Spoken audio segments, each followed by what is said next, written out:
자, 흔들려야 흔들리지 않습니다. 여러분, 도종환 시인이 쓴 흔들리며 피는 꽃이라는 시를 아십니까? 이렇게 시작되죠. 흔들리지 않고 피는 꽃이 어디 있으랴. 이 세상 그 어떤 아름다운 꽃들도 다 흔들리며 피었나니 흔들리면서 줄기를 곧게 세웠나니. 여러분, 흔들리지 않고 필 수 있는 꽃이 세상에 있을까요? 없을까요? 없습니다. 우리 김장로님 봄마다 열심히 이렇게 나무 심고 막 심으시는데, 또 권사님 아마 이제 또 텃밭에 뭔가 막 심으시고 하실 거예요. 우리 권영 권사님들 보면 아주 약한 바람에도 막 파르르 떨어 계속 흔들려요. 바람에 흔들려요. 그런데 그러면서 줄기를 세워가고 때가 되면 신기하게 꽃이 피고 또 열매가 맺힙니다. 여러분, 우리 인생도 다르지 않아요? 예수를 믿든 예수를 믿지 않든 인생은요, 세상 세파에 흔들립니다. 달리 말하면 고난이 있습니다. 고난 없는 인생 없어요. 다 흔들어요. 근데 거기다가 예수님을 믿으면 예수님 믿는 것 때문에 고난이 더해집니다. 영광스러운 고난이 더 찾아와요. 안 그래도 고난이 있어서 힘든데 예수님을 믿어서 고난이 더해진다? 이러면 우리의 생각은 더 괴로워질 것 같고, 야, 그런 예수를 뭐하러 믿냐? 안 믿어도 괴로운데 믿어서 더 괴로워? 내가 미쳤냐? 그런 예수를 믿게? 이런 생각이 들 것도 같습니다. 근데 여러분, 그렇지가 않아요. 예수님 믿는 것 때문에 당하는 고난으로 인해서 우리 인생의 모든 고난들이요, 재해석되어집니다. 아멘? 이게 신비예요. 예수 믿기 전에는 누려볼 수 없었던 꽃이 피는데 그게 뭐냐? 복음이라는 꽃이요. 이 복음이라는 꽃이요, 인생의 고난을 통과하는 성도들의 삶에 피어나기 시작해요. 근데 이 복음이 고난 중에 있는 성도를 살려내고 고난당하는 그 성도를 통하여 고난당하는 다른 이웃들을 또 살려내고, 그리고 이 땅에 하나님의 나라를 세워갑니다. 그래서 예수 믿는 자들은 이 고난을 무엇으로 여기게 되느냐? 바로 승리를 위한 발판으로 여기고, 승리를 위한 징검다리가 되고, 승리를 위한 사다리가 되는 것입니다. 하지만 우리가 교회만 다닌다고, 그냥 예수만 믿었다고 해서 이러한 대반전의 승리를 누릴 수가 있는가? 죄송하지만 또 그거는 아닙니다.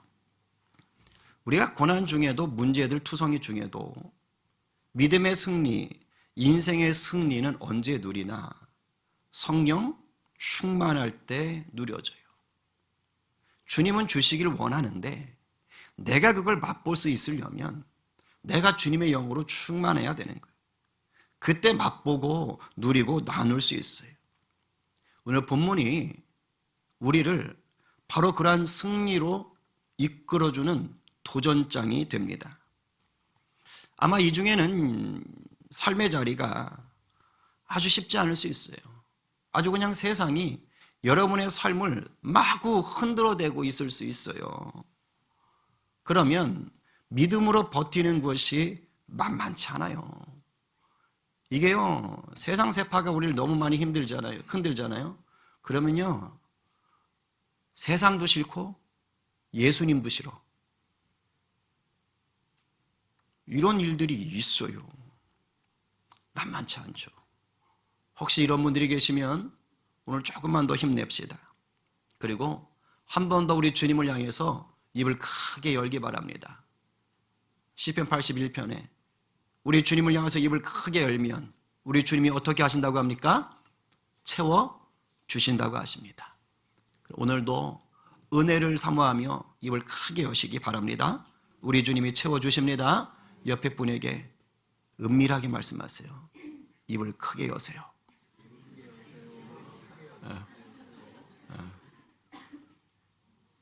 주님 채워주십니다. 예. 우리 본문을 다루기 전에 이 이야기가 쭉 이어져 내려오는 지금 이 이야기 덩어리를 한번 정리해야 돼요. 3장과 4장 이야기인데, 자, 베드로하고 요한이 성전에 기도하러 올라갑니다. 오후 3시에. 근데 성전의 아름다운 문이라는 곳 앞에 날 때부터 다리를 쓰지 못하는 불구자가 40년이 넘도록 지금 거기를 매일 와서 앉아서 구걸을 하고 있어요. 그런데 베드로 요한이 본 거죠.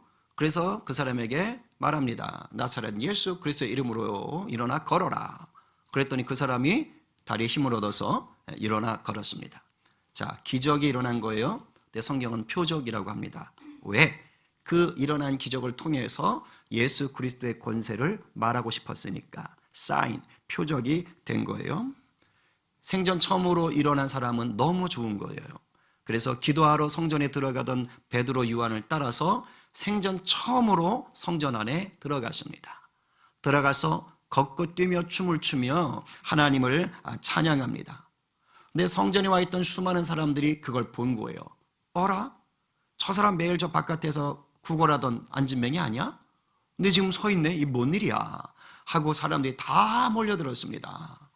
그때를 놓칠세라. 그 기회에 베드로가 예수 그리스도의 복음을 이제 사람들에게 선포합니다. 그러니까 사람들이 마음이 막 뜨거워지는 것이에요. 성경에 보니까 남자만 5천 명이 예수님을 믿었다라고 해요. 이 말은 여자들까지 합치면 더 많은 수가 예수를 믿었다는 거예요. 그런데 베드로가 그렇게 복음 전하는 게 너무너무 싫은 사람들도 있었습니다. 그게 바로 그 당대의 종교 권력자들인 거예요. 그래서 성전 경비병들이 와가지고 베드로 요한을 저지하고 붙잡습니다. 직결 심판을 하고 싶었는데 날이 저물면 재판을 할 수가 없으니까 감옥에 집어쳐 넣었습니다. 그런데 그 밤에 계속해서 성령님은 역사하셔서 말씀을 들은 자들이 마음이 뜨거워지게 하신 거예요. 그 다음날 이제 이 대제사장 가문들이, 종교 실세들이 이제 이스라엘의 최고 의결기구라고 말하는 산헤드린을 소집합니다. 71명인데 이 사람들이 뭐에 든 거예요? 이제 재판을 하는 겁니다. 그래서 베드로하고 요한을 끌어왔어요. 그런데 처벌을 하려고 딱 하는데 주변에 사람들이 너무 많은 거예요. 어제 그 기적을 봤던 사람들, 그리고 어제 그 기적으로 고침을 받은 그 나음을 입은 그 40년이 넘은 불구였던 자가 떡 버티고 서 있는 겁니다. 그러니까 눈치가 보이는 거예요. 왜? 자기들이 생각해도 지금 이 사람이 나을 거라는 소망이 전혀 없던 그 사람이 지금 나아서 있고 백성들은 그걸 보고 하나님을 찬양하고 있으니 이 지금 자리에서 이 두 사람 베드로 요한을 처벌할 수가 없는 거예요. 그래가지고 뭐 하는 거예요? 겁만 준 거예요. 니네 앞으로 예수의 이름으로 그냥 말도 하지 마. 가르치지도 마. 그냥 한 번만 더 하다 걸리면 그냥 확 쥐도새도 모르게 지금 사람들이 있어서 봐준다. 뭐 이러면서 겁을 준 겁니다. 그리고서 뭐 하는 거예요? 손 하나 까딱하지 못하고 그대로 내보냅니다. 그러나 어쨌든 지금 상황은 무엇입니까? 초대교회 최고의 리더십인 이 베드로하고 요한이 지금 세상의 종교 권력에게서 뭘 당하고 있어요? 흔들림을 당하는 거예요. 가만두지 않을 거야 너. 똑바로 해. 이렇게 지금 흔들고 있는 것입니다. 만약에 베드로하고 요한이 예수님이 십자가에 달리던 그때만 했어도 이렇게 종교 권력자들이 와가지고 막 흔들고 겁을 주면 도망갔을 거예요. 왜? 그땐 예수님 배신했거든. 무서워서 도망갔거든. 쫄보였거든. 그런데요, 지금은 달라요. 지금은 담대해요. 왜요? 성령 충만하니까. 그래서 지금 세상이 복음을 증거하지 못하도록 막 흔들고 있지만 베드로 요한은요, 흔들리지 않는 모습을 보여줘요. 어떻게 그럼 흔들리지 않는 이 모습이 드러나는가? 오늘 본문에서 제가 좀 정리해가면서 세 가지로 은혜를 나누려고 합니다.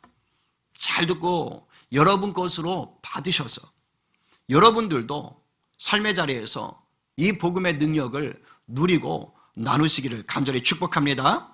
아멘이에요. 성령 충만해야 된다 그랬죠? 그러면 성령 충만한 성도는 세상이 자기를 막 흔들어댈 때 어떻게 하느냐? 첫 번째, 믿음의 공동체와 연합합니다. 믿음의 공동체로 들어오는 거예요. 믿음의 공동체와 함께하는 것입니다. 23절, 24절 함께 읽겠습니다. 자, 시작. 노임의 그 동료에게 가서 그들이 듣고 한 마음으로 하나님께 소리를 높여 이르되 대주제여 천지와 바다와 그 가운데 만물을 지은 이시여 할렐루야. 여러분, 거대한 종교 권력의 위협을 받고 나온 베드로하고 요한이 도망간 게 아니로 지금 동료들에게 갔다 그랬어요. 동료가 누구예요? 교회예요. 교회 공동체에게 간 거예요. 교회 공동체한테 가서 야, 지금 이 종교 권력들이 우리를 이런 식으로 협박을 하더라 라고 얘기를 다 해줍니다. 복음이 지금 흔들려고 하는 이 세상의 위협에 대해서 나누는 거예요. 우리가 셀 모임 같은 거 할 때 기도 제목 나눈 거하고 똑같은 거예요. 그래서 지금 문제를 나눈 거예요. 왜 나누겠어요? 이것은요, 베드로와 요한 두 사람의 힘으로 이길 수 있는 싸움이 아니기 때문이에요. 이 두 사람의 싸움이요, 이 영적인 싸움이기 때문에 둘만의 싸움이 아닌 거예요. 함께 해야 되는 거예요. 여러분, 복음을 흔드는 세상과의 싸움은요, 한두 사람과의 싸움이 아닙니다. 복음을 흔드는 세상과의 싸움은 공동체, 교회와의 싸움이에요.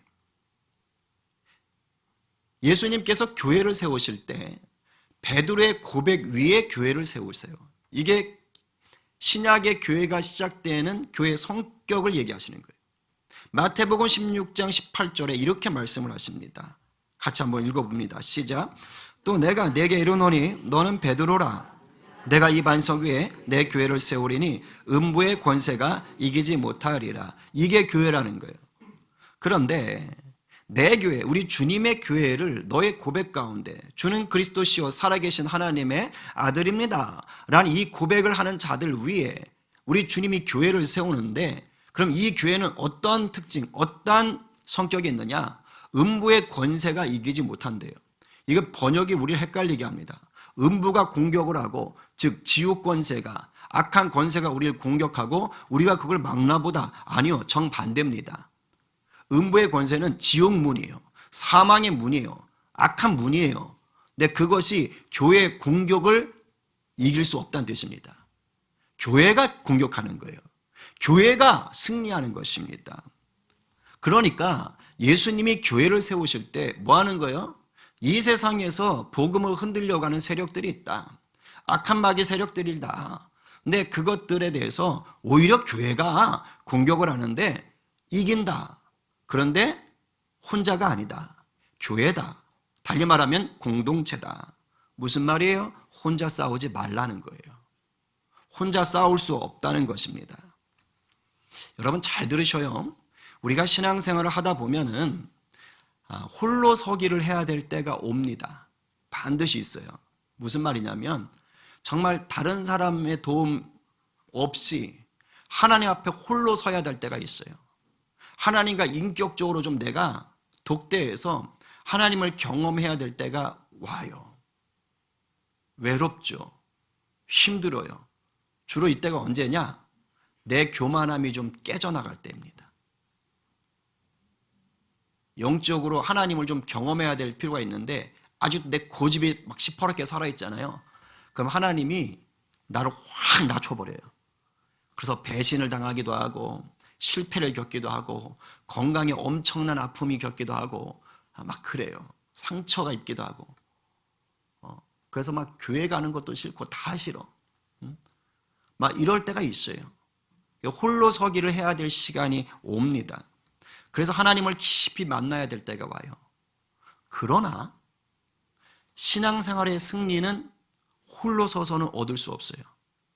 그 홀로 서기는 하나님을 만나야 될 필요가 있는 것이고, 이제 하나님을 만나서 회복된 자는 어떻게 하는 거예요? 함께 이기는 자로 서는 거예요. 그게 교회입니다. 왜? 우리 주님이 이 땅에 세상과 싸워 이기라고 주신 것은 나 한 사람이 아니라 그리스도의 몸인 교회를 주신 것입니다. 할렐루야. 여러분, 이 교회는요 절대 완전하지 않아요. 불완전해요. 그리고요 모난 곳이 아주 많아요. 그리고 부족합니다. 하지만 예수 그리스도의 보혈 안에서 이 부족하고 불완전하고 모난 것들이 걸러지고 다듬어지고 보석으로 빚어지는 게 교회예요. 교회 절대 편안하지 않아요. 지지고 볶고 그냥 싸우고 으르렁거리고 그런 곳이 교회예요. 그래서 제가 총회 가서도 그랬잖아요. 교회에서 잘하세요 라고 저는 말한다고. 교회만큼 서로 다른 사람이 없어요. 여러분 지금도 지금 마음이 안 맞아가지고 속으로 끙하고 있는 사람 있잖아요. 속이지 마세요. 전 다 알아요. 응? 교회 안에서도 하나가 못 되는데 어딜 밖에 나가서 하나가 되겠다고 하세요. 주님이요 여기서부터 잘하라고 여기다가 지금 하나님 몰아놓으시는 거예요. 나랑 안 맞는 사람. 아셨어요? 네랑 안 맞는 사람과 네가 어떻게 예수의 복음으로 하나 될 수 있는지 한번 내가 보겠다. 왜? 그래야 원수도 사랑하지. 교회는 그런 곳이에요. 평상시 예배만 드릴 땐 모르죠. 그런데 같이 봉사해봐. 같이 사역을 해봐. 저런 인간이었어? 갑자기 깨닫게 된다니까. 그때가 내가 모나고 저 사람이 모난 게 부딪혀서 조약돌로 바뀌어져야 될 타이밍인 거예요. 하나님의 은혜의 쇼타임. 나를 다듬는 시간. 이게 어디서? 교회에서. 근데 놀랍죠? 이렇게 교회에서 지지고 볶고 하는 가운데 그래도 이게 돌아가는 게 내가 사람 의지하는 게 아니고 머리 대신 주님께 붙어 있을 때 이때 놀랍게 이 교회는 시끄러운 것 같지만 이 속에서 몸의 변화와 성장이 일어나는 것이에요. 교회에 있다고 해서 항상 내 삶이 승승장구하지 않아요. 요즘 우리 교회 분위기 좋거든요. 셀 모임 좋고. 근데 저는 항상 긴장해요. 왜냐? 은혜가 있을 때 마귀가 자꾸 흔들어. 은혜 많이 받고 나면요. 꼭 시험 낼 일이 생겨. 제가 기가 막히게 요 몇 주 잘 나간다 싶었거든요. 너무 좋아. 오 주님 천국이 따로 없어요. 근데 들려오는 얘기는 곳곳에 주례밭이 숨어 있어 지금. 이게 막 드러나기 시작하는 거야. 역시 또 싸움이 시작됐구나. 그럼 어떻게 하겠어요? 기도해야지. 그럼 딴 거 없어. 또 기도하는 거야. 주여 정신 똑바로 차리게 해주십시오. 더 기도해야 되는 거예요. 여러분 세상은요. 세상에서 경쟁력 있는 집단, 잘 나가는 집단, 돈 많이 벌고 싶은 집단을 만들 때 어떤 사람 뽑을까요? 세상의 루저들 뽑을까요? 절대 안 그래요. 소위 말하는 똑똑한 사람, 실력 있는 사람들 끌어모으는 거예요. 대기업 아무나 뽑아요? 여러분 같은 분들 뽑겠죠. 여러분들이 안 가는 거잖아. 그치? 아무나 안 뽑아. 그런 사람들을 뽑아서 채워 넣어야 자기들이 경쟁력이 생겨서 세상에서 승승장구할 수 있어요. 그런데 교회는 이런 방법으로 세상 권세, 악한 권세와 싸우지를 않아요. 신기해요. 교회는요, 가난한 자, 약한 자, 억눌린 자, 아파 죽겠는 자, 슬픔이 있는 자, 답답해 터질 것 같은 자, 외로워 죽겠는 자, 살 소망을 잃어버린 자, 뭐 이런 사람들이 죄다 보여. 셀모임 때 얘기해봐서 알잖아. 걱정 없는 집이 없잖아. 이런 사람들이 다 모이는 거예요. 뭐예요? 깨지기 쉬운 질그릇 같은 사람들이 모여드는 것이 교회예요. 신기하죠? 그런데 그 사람들이 그 안에 보배인 우리 주님을 모시고 있는 거야. 우리 예수님이 주인 되니까 세상으로는 경쟁력이 없어 보이는 것 같은 사람들이 그냥 다 모여들었어. 의견도 안 맞아. 그런데 세상을 이기는 천국 공동체로 하나님이 쓰시는 거예요. 할렐루야. 이게 교회예요. 신비한 거예요. 이런 교회의 특징을 단적으로 상징적으로 보여주는 게 뭐냐? 24절이에요. 읽어봅니다. 시작. 그들이 듣고 한 마음으로 하나님께 소리를 높여 이르되 대주제여 천지와 바다와 그 가운데 만물을 지으신 이시여. 내일 이제 이 한 절 가지고 제가 한두 절 가지고 좀 깊이 보겠지만 새벽에 여러분 어떤 모습이에요? 지금요 세상에 어떤 사람 의지하지 않아요. 탁월한 CEO, 뭐 선거를 통해 뽑은 뭐 어떤 그런 그 정치인들 이런 거 의지하는 게 아니에요. 교회는 지금 누구를 바라보고 있어요? 하나님을 바라보는 거예요. 하나님을 향해서 소리 높여 찬양하고 지금 예배하고 있는 거예요. 하나님 누구예요? 세상의 그 어떤 권세보다 높으신 분인 거예요. 지금 종교 권력자들이 자기들이 그냥 이 복음을 흔들려고 지금 이렇게 하고 있는데, 그런데 지금 이 공동체, 교회 공동체는 누굴 바라봐요? 니네 권력과는 이건 비교할 수 없어. 천지를 창조하신 창조주요, 전능자요, 왕 중에 왕 되시는 대주제가 되시는 하나님을 바라보는 거예요. 하나님께 지금 예배하고 있는 거예요. 할렐루야. 이게 결정적으로 다른 거예요. 교회가 오합지졸 같고 세상에 무슨 루저들이 모인 것 같고 그냥 문제가 많은 것 같은데도 불구하고 교회가 세상을 이기는 공동체가 될 수 있는 비결이 어디 있느냐? 하나님을 바라보는 거예요. 하나님을 예배하는 것입니다. 할렐루야. 여러분, 세상이 나를 흔들고 세상이 교회를 흔들잖아요. 그러면요 있는 거 다 뺏기는 것 같아요. 마음이 힘들어져요. 한때 좋았던 신앙도 그냥 바닥으로 확 곤두박질 쳐요. 세상 사람들이 핍박하고 조롱하잖아요. 그러면 내가 뭐하라 믿지? 이런 마음속에 공허함 같은 것들이 막 밀려옵니다. 근데 그럴 때일수록 우리의 믿음을 흔들리지 않고 우리의 믿음이 중심을 잡을 수 있게 하는 것이 뭐냐? 그게 바로 공동체와 함께 드리는 전심의 예배인 것입니다. 할렐루야. 예배 절대 우습게 여기시면 안 돼요. 여러분 평영수라고 들어봤어요? 팽수 말고 평영수. 그 화물 싣는 커다란 선박 같은 거 있잖아요. 거기에 화물 같은 건 잘뜩 실어 놓으면 그러면 배가 그래도 균형을 잡는답니다. 원래 배가 이렇게 생겼잖아요. 그러니까 이게 좌로든 우로든 원래는 쓰러지기 쉬운 건데 나름 물에 또 균형을 잡는 이유가 있어요. 그게 짐을 잔뜩 실어 놓으면 무게중심이 잡힌다네요. 그런데 있잖아요. 화물을 다 빼버리잖아요. 그러면 배가 가벼워진대요. 무게중심이 위로 올라간대. 그럼 뭐 하는 거예요? 쉽게 흔들리는 거예요. 조금만 풍랑이 일어도 배가 뒤집어지기가 쉬운 것입니다. 그래서 화물 다 비우고 나면 배에 항상 뭘 채우느냐? 바닷물을 채우는 거예요. 밑에 바닥에. 그래서 무게중심을 낮추는 겁니다. 그래서 배가 흔들리지 않고 균형을 잡을 수 있게 하는 게 평행수라고 합니다. 여러분, 공동체가 함께하는 그 예배는요, 우리 신앙생활의 중심을 잡고 세상의 공격에서 우리가 믿음의 균형 감각을 잡을 수 있는 평형수와 같다는 것을 반드시 기억하셔야 됩니다. 예배 놓치면 안 돼요. 저는요, 우리 성림 공동체가 우리의 신앙을 붙잡아주는 영적인 평형수가 되기를 간절히 소망하고 있어요. 그런데 여러분 저절로 되지 않아요. 그냥 주일이니까 그냥 교회만 가자? 절대 그런 거 아니에요. 예배 드려도요 목숨 걸고 예배 드리세요. 여러분 하나님을 바라보셔야 돼요. 사람 보러 오는 거 아니에요.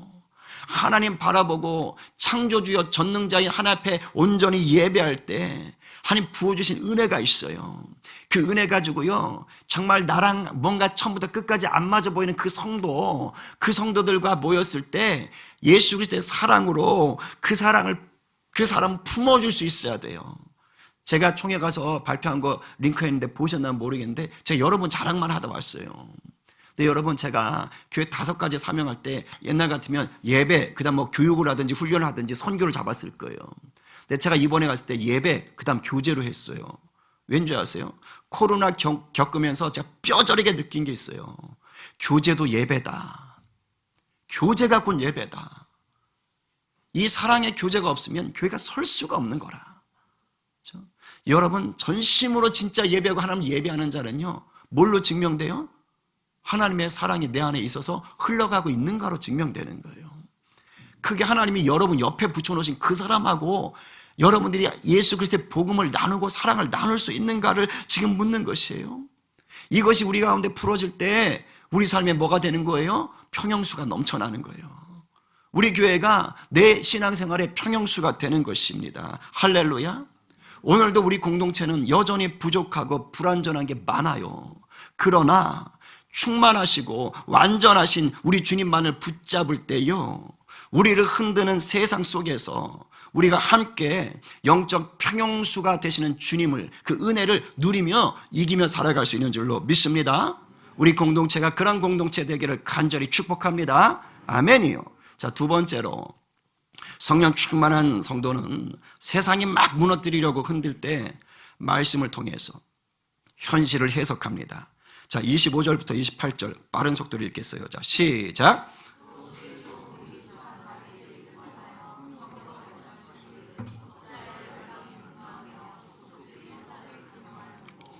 세상의 군왕들이 나서면 관리들이 함께 모여 주와 그의 그리스도를 대적하도다 하신 이로소이다. 자, 여기까지가 시편 2편 1절 2절 말씀을 갖고 온 거예요.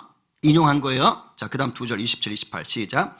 과연 헤롯과 본디오 빌라도는 이방인과 이스라엘 백성과 합세하여 하나님께 기름 부으신 거룩한 종 예수를 거슬러 하나님의 권능과 뜻대로 이루려고 예정하신 그것을 행하려고 이 성에 모였나이다. 자, 요게 뭐냐면 시편 2편 1절 2절 말씀이 예언인데 그 예언이 예수님에게 드러났다라고 지금 얘기를 해주는 겁니다.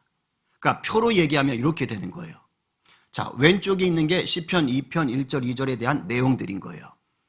그리고 오른쪽이 뭐냐면 이제 그것이 성취되었다, 요렇게 이렇게 얘기하는 거예요. 그래서 시편에 열방들이 분노했다라는 건 이방 나라들이에요. 그래서 그럼 어떻게 바뀌었느냐? 로마 권력인 이방 세력들이 예수님을 공격하는 것으로 나타났다라고 얘기하는 거예요. 그 다음에 족속들이 허사, 이건 뭐 쓸데없는 짓을 하고 있다 이 말이에요. 근데 이 족속들이 누구냐? 바로 복음을 거부한 유대인들인 거예요. 유대인 군중들이, 이 종교 권력들이 여론몰이 하니까 뭐 하는 거예요? 예수를 못 박아라! 못 박아라! 하면서 십자가에 못 박아라! 하면서 거기 놀아놨거든요. 지금 그렇게 했다는 거예요, 족속들이. 그 다음에 군왕들이 모의를 한 건 뭐냐? 왕이잖아요? 그러니까 헤롯 대왕의 아들인 헤롯 안티파스가 예수님을 죽는데 내어줬다는 거예요. 그리고 관리들, 룰러스, 재판관들 얘기하는 거예요.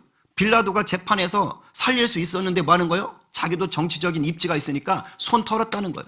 그래서 니네 마음대로 해라 라고 하면서 또 내어줬다는 거예요. 그래서 빌라도 얘기하는 거예요. 그래서 지금 이 말씀이 그대로 이루어져서 기름 부으신, 기름 붓다가 헬라어로 뭐지요? 그리스도. 아셨어요? 그리스도예요. 기름 부어 세운 자가 그리스도예요. 히브리어로는 메시아인 거예요. 하나님의 기름 부어 세우신 그 구원자 예수 그리스도를 거슬렀다. 뭐 하는 거예요? 십자가에 못 박았다라고 하는 것입니다.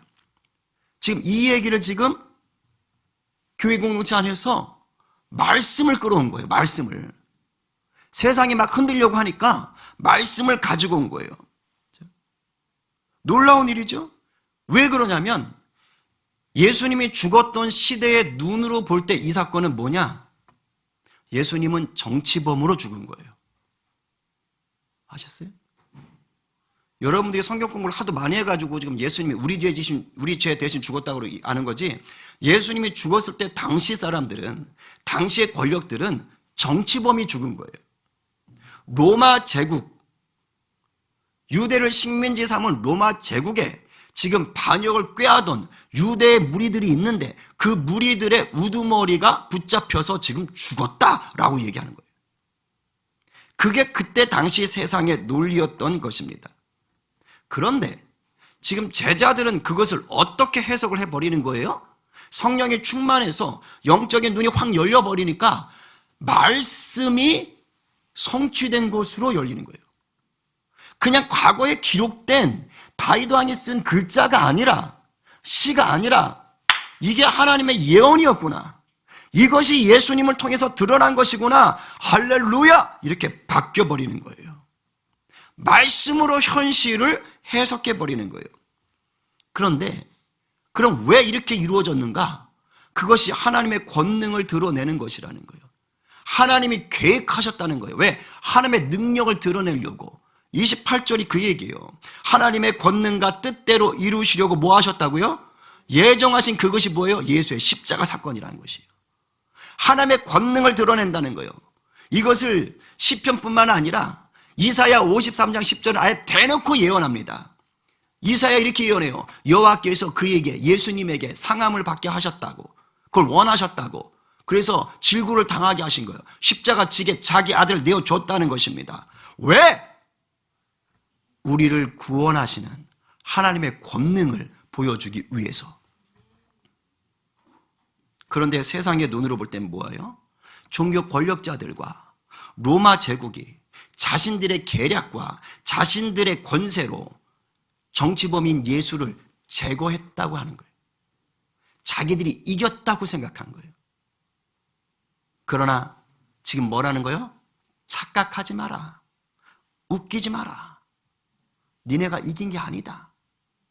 이 사건은 우리를 구원하시려고 하나님이 이미 계획하신 능력이다. 놀랍지 않습니까? 그러니 로마 제국과 종교 권력이 이겼다는 거예요? 졌다는 거예요? 니네가 졌다는 거예요. 이긴 게 아니라는 것입니다.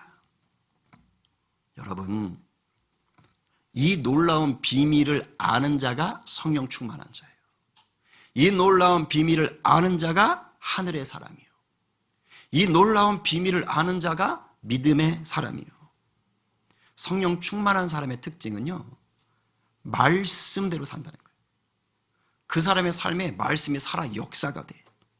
말씀을 기준으로 세상을 보고 말씀을 기준으로 삶을 살아내. 뉴스를 기준으로 아니, 유튜브를 기준으로 아니, 말씀을 기준으로. 성령 충만하면 성령의 말씀을 깨달아 알게 하시는 거예요. 눈에 보이는 게 전부가 아닌 것을 알게 하셔요.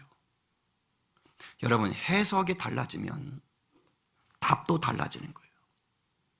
성도는 고난과 핍박과 이 세상의 풍조, 세상의 문화에 대한 해석이 세상 사람과 다른 자들이에요. 그러니까 삶의 열매가 달라. 예를 들면 이런 거예요. 배신과 핍박과 고난이 패키지로 나한테 다가와. 하나도 힘들어 죽겠는데 배신당하고 거기다가 핍박도 당하는데 거기다 고난까지 겹쳐. 얼마나 죽을 맛인 거예요. 근데 성령의 충만함을 누리면 말씀이 내 안에서 해석이 되어지는데, 예를 들면 요셉의 일생이 내 일생이 되어버리는 거예요. 그래서 선포가 되는 거예요. 그래, 요셉도 그랬지. 요셉은요, 자기 형들한테 배신당했어요. 형들이 싫어했어요. 죽이고 싶어 했어요. 그래서 팔아버려요. 배신 오지게 당했어요. 그래서 이집트의 장군 집에 노예로 갑니다. 그전엔 아버지가 애지중지 키우던 얼마나 그냥 잘 나가는 아들이었는데 지금 노예야. 근데 그 장군집 안방마님이 또 그냥 좋아하네. 그래가지고 자꾸 그냥 하려고 그러니까 그냥 또 그 거부하다가 그러다가 감옥에 들어가요. 거기서 좀 꿈풀이해가지고 살아나나 싶었더니 또 그걸 더뎌진단 말이야. 그냥 배신과 핍박과 그리고 뭐 하는 거예요? 고난이 아주 패키지로 와 있어. 그런 시간을 겪었다고요. 근데 하나님이 그를 바꿔놓으시거든요. 나중에 형들을 만나요. 곡식 얻으러 왔거든요. 나중에 아버지도 죽어요. 형들이 벌벌 떨어요. 야, 아버지 살았을 때 우리 살려줬지만 아버지 죽었으니까 우리도 죽겠다, 야. 이때 요셉이 형들에게 한 말이 있어요. 우리 한번 같이 읽어봅시다. 시작. 당신들은 나를 해하려 하였으나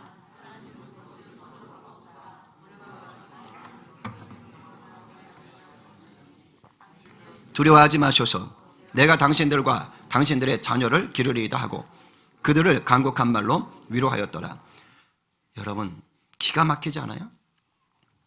자기를 팔아버려서 인생 꼬였던 친구예요.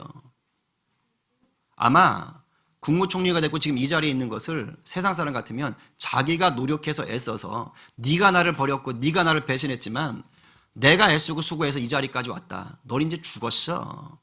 이렇게 나올지도 모릅니다. 근데 지금 요셉이 뭐라는 거예요? 형들 아니야. 형들은 나를 죽이려고 했는데 사실 그게 있잖아. 하나님이 먼저 보낸 거였어. 형들이 그런 마음 품었지만 하나님이 그것을 선으로 바꿔놓으셨어. 그래서 오늘같이 많은 백성을 살리는 거야. 이 말은요, 형들만 살린 게 아니에요. 애굽이 그때 당시 전 세계가 기근으로 다 굶어 죽게 생겼을 때 요셉의 7년 흉년에 미리 양식을 준비해서 다 먹여 살리고 있는 거예요. 하나님이 지금 그 일을 하셨다라고 요셉이 고백하는 거예요. 근데 저는 이게 대단한 게 아니라 그 다음 고백이 대단해요. 뭐라는 거예요? 형님들 쫄지 마. 형님들 겁먹지 마. 내가 끝까지 책임질게. 내가 끝까지 형과 형의 자녀들 다 책임질게. 간곡한 말로 위로하는 거예요. 눈물로 달래는 거예요. 이런 자가 복음을 사는 자요. 사실 저기까지 안 가도 되잖아. 그래, 아버지 살아 계실 때까지 내가 도왔지만 이제 아자 각자 도생하자. 나도 맺힌 게 있다. 이러고 끝낼 수 있잖아. 근데 뭐라는 거예요? 아니야. 하나님이 나를 바꿔놓으셨어. 내가 책임질게 형들. 걱정하지 마. 여러분, 인간이 이러면요, 아무리 옆에서 흔들어 대도요, 답이 없는 거예요. 시험이 안 빠져요. 이놈의 자식아 죽어라! 하고 협박을 해도 주님께서 이것을 선으로 바꾸시니 제가 당신들을 긍휼히 여기겠습니다. 이래 버리는데 어떻게 하겠어? 혹시 지금 삶이 깝깝하고 막막하고 답답하신 분들 계시죠? 말씀 붙드세요. 말씀으로 지금 여러분의 현장을 해석해내세요. 빛 대신 주님이 길과 진리의 생명으로 여러분 가운데 임하실 것입니다. 이 놀라운 은혜가 우리 공동체 안에 더 풍성히 드러나기를 간절히 축원합니다. 마지막 세 번째로 성령 충만한 성도는요, 세상이 무너뜨리려고 흔들 때요, 기도를 통해서 담대함과 성령의 역사를 구하게 됩니다. 우리 29절 30절 읽겠어요. 자, 다 함께 시작. 주여 이제도 그들의 위협함을 굽어 보시옵고 또 종들로 하여금 담대히 하나님의 말씀을 전하게 하여 주시오며 손을 내밀어 병을 낫게 하시옵고 표적과 기사가 거룩한 종 예수의 이름으로 이루어지게 하옵소서 하더라. 할렐루야. 저는 특별히 이 기도가 참 우리 성도들에게 큰 도전이 됩니다. 지금 종교 권력들이 교회를 흔들고 있다라고 누구한테 기도하고 있어요? 우리 주님께 기도하는 거예요. 주님께 아뢰는 거예요. 주 예수 앞에 다 아뢰어라. 아뢰고 있는 거예요. 예수님, 이놈의 세상에 자꾸 흔들어대네요. 아유, 힘들어 죽겠시오. 주여, 자꾸 흔들어대요. 근데 그 다음 말이 압권입니다. 보통 우리는 세상이 나를 힘들게 해요. 힘들어 죽겠어요. 제발 저것들을 좀 제거해 주세요. 정말 제가 좀 편안하게 해주세요. 마음이 좀 안정되게 해주세요. 이렇게 기도하잖아요. 근데 지금 어떻게 기도합니까? 위협이나 핍박을 없애달라는 말을 하지 않아요. 그렇게 얘기 안 하고요. 자기 안전을 구하는 게 아니라 뭐래요? 위협 속에서도 담대히 복음을 증거하는 사명을 감당하게 해달라요. 헐. 그런데 이겁니다. 여러분, 성경이 말하는 평안은요, 문제가 없는 게 아니에요. 제가 말했죠? 예수 믿든 안 믿든 문제 없는 인생은 한 명도 없어요. 그러니까 평안은 문제 없는 게 아니라고. 문제는 어차피 있어요. 그러면 성경이 말하는 평안은 뭐냐? 문제가 많아요. 그런데 그 속에서도 나를 부르신 내 주님의 뜻을 알고 사명을 감당할 수 있는 은혜를 누리는 것입니다. 할렐루야. 이게 평안이에요. 문제 있어요. 괴로워 죽겠어. 힘들어 죽겠어. 그런데 나를 부르신 주님의 뜻이 무엇인지를 깨닫고 주님이 기가 막히게 뚫고 가게 하시는 은혜가 또 임하는 거예요. 그게 평안이에요. 제자들은, 초대교회는 믿음의 고난이 따라온다는 것을 익히 알고 있어요. 왜? 예수님이 누누이 얘기했어요. 나를 따라오면 힘들지롱, 고생하지롱. 주님이 얘기했어요. 근데 하늘의 복도 얘기하셨어요. 그리고 주님이 친히 고난을 당하셨어요. 십자가 달려 죽으셨어요. 여기서 끝났으면 이건 게임 아웃. 이건 지는 거야. 근데 그 주님이 사흘 만에 어떻게 되셨어요? 부활하셨어요. 할렐루야. 그러니까 제자들이 눈으로 보고 아는 거예요. 보고 들은 것을 어떻게 증거하지 않겠어. 주님 말씀하셨거든. 고난이 있다고. 근데 주님이 이겨버리신 거야. 사망 권세를 이기신 거야. 지옥의 권세를 이기신 거야. 할렐루야. 이걸 제자들이 본 거예요. 그러니 시험이 와도 겁없네. 시온이가 아니고 시험이 와도 겁없네. 그죠? 이렇게 돼버리는 거예요. 더 이상 고난이 세상에 흔들어대는 것이 문제가 아닌 거예요. 왜? 부활의 주님이 나와 함께 하시니까. 할렐루야. 그것을 사도 바울이 이렇게 고백했잖아요. 고린도전서 10장 13절. 오늘 여러분의 것으로 받으세요. 자, 시작. 감당할 시험 밖에는 너희가 당한 것이 없나니.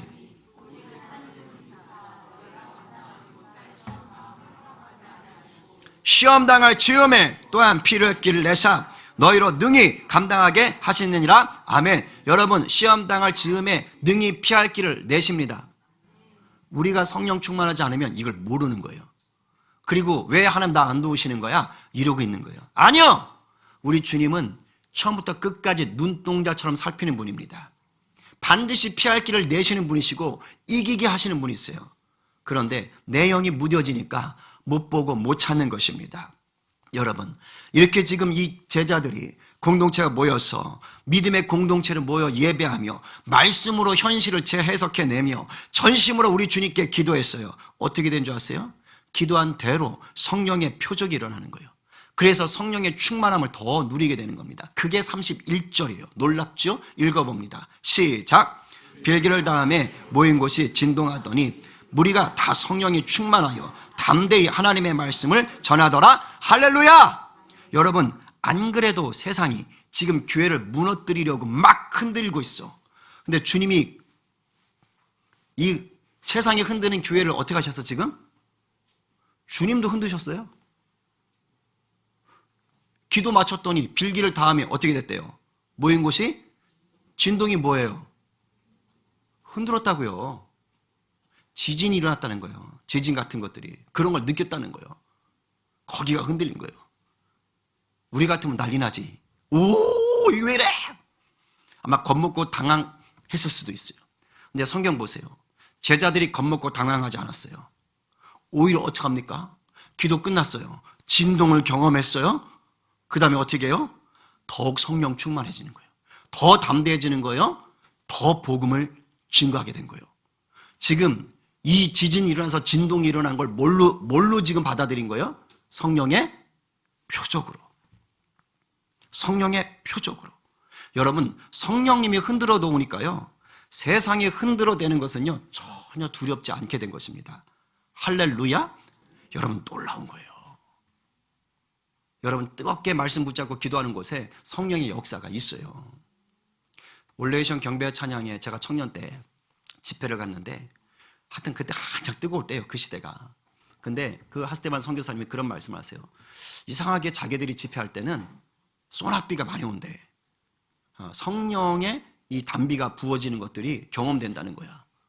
그런데 오늘 밤도 주님께서 비를 주실지 모르겠다. 그래서 우리 뜨겁게 예배하자. 근데 거의 한 800명 정도 모여있는 자리입니다. 근데 일기예보상 비 올 날씨가 아니에요. 근데 놀랍죠? 정말 뜨거운 열기 가운데 예배를 했어요. 근데 갑자기 총 쏘는 소리가 들려. 왜냐하면 거기 강당 지붕이 뭐라 그래? 양철. 예, 그런 걸로 돼 있는 거야. 그럼 비 떨어지면 소리 다 들리잖아요. 근데 이게 소낙비로 내리니까 완전 총 쏘는 소리인 거예요. 근데 이게 무서운 게 아니라 봐봐. 뜨겁게 예배하고 찬양하고 쥐 하고 있는데 갑자기 하늘에서 다다다다다다. 더군다나 선교사님 미리 얘기를 해놨잖아. 그걸 선교사님이 자 지금 비타임이다 문 열어 이게 되겠어. 그러니까 성령께서 진짜 부어놓으시는 거예요. 근데 잠수에 또 딱 끝나. 그러니까 거기 있는 사람도 어떻게 됐어? 그 소리를 들으면서 더 뜨겁게 기도하는 거예요. 더 뜨겁게 기도하는 거예요. 성령의 역사가 있는 거예요. 지난주 수요일 배들기도회 때 우리 항암 투병하는 정미 성도가 방언을 받았어. 자기도 신기한 일이지. 신기하니까 말했겠지. 자기는 기도하는데 이상한 소리가 나간다고. 그죠? 성령께서 표적으로 주시는 거예요. 은사인데 왜 줬겠어요? 걱정하지 말라고. 쫄지 말라고. 쫄지 말라고. 근데 한 사람한테 주는 게 아니에요. 우리 공동체 가운데 주시는 거예요.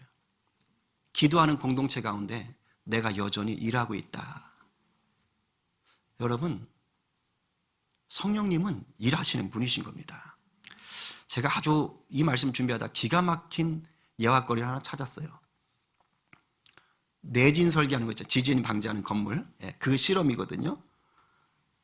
지진에 무너지지 않는 건물. 한번 보세요. 오른쪽 걸 유심히 보세요. 위에 물 보세요. 물.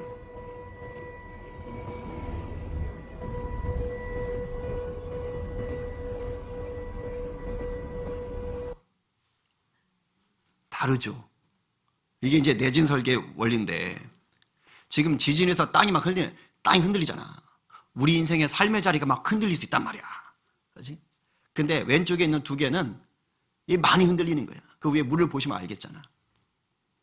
막 흔들린다고. 근데 세 번째 있는 오른쪽에 있는 건 물이 거의 흔들리잖아. 왜 그렇죠? 그 밑에 뭐가 있어? 뭔지 모르는데 뭐가 있죠. 이제 뭐 고무 같은 뭐 그런 건가 봐. 고무 기둥 같은 게 딱 버티는데 저게 같이 흔들리는 거야. 저게. 마치 오늘 말씀으로 비교하면 성령께서 우리의 삶 밑에 딱 버티고 내가 붙잡고 있다. 네 삶의 자리 흔드는 것들 내가 붙잡고 있다. 먼저 흔들어 놓으시는 거야. 그러니까 꿈쩍도 안 하는 거야. 놀라워요, 놀라워. 여러분, 성령으로 우리의 삶의 자리가 먼저 흔들리잖아요. 그럼 세상이 우리를 흔들려고 할 때 그 위협과 고난 능히 이길 수 있는 줄로 믿으시기 바랍니다. 아멘입니다. 아멘입니다. 저는 꼭 우리 성림 공동체여야만 한다. 그런 거 아니에요. 이 땅의 믿음의 공동체는 다 이와 같습니다. 그러나 어쨌든 우리는 오늘 성림 공동체로 모여 있으니 저는 우리 성림 공동체가 성령의 임재 속에 성령의 진동을 경험하는 공동체 되기를 간절히 소망합니다. 그래서 세상이 고난으로 핍박으로 여러 가지 문제들로 우리를 마구 흔들 때 비록 삶의 자리는 좀 흔들릴 수 있겠지만은 우리의 심령은 담대하게 흔들리지 않고 하나님 나라 위해서 달려가는 자 되기를 간절히 축복합니다. 흔들리며 피는 꽃이요. 겉으로는 정신없이 흔들려도요. 꽃을 피워내는 생명력은 단 한 번도 흔들린 적이 없는 거예요. 오늘 누가 우리 믿음을 흔드는 세상의 유혹과 핍박과 고난 앞에서 우리 영혼을 흔들어 깨우시는 성령님을 깊이 만나시겠어요? 오늘 누가 복음을 흔들고 무너뜨리려는 세상 권세를 향해서 말씀과 기도로 무장한 교회가 되셔서 대반전의 승리를 누리시겠어요? 오늘 말씀에 아멘으로 화답하며 담대하게 복음을 살아내기로 결단하시는 저와 여러분 모두가 되시길 간절히 축원합니다. 아멘. 기도합시다.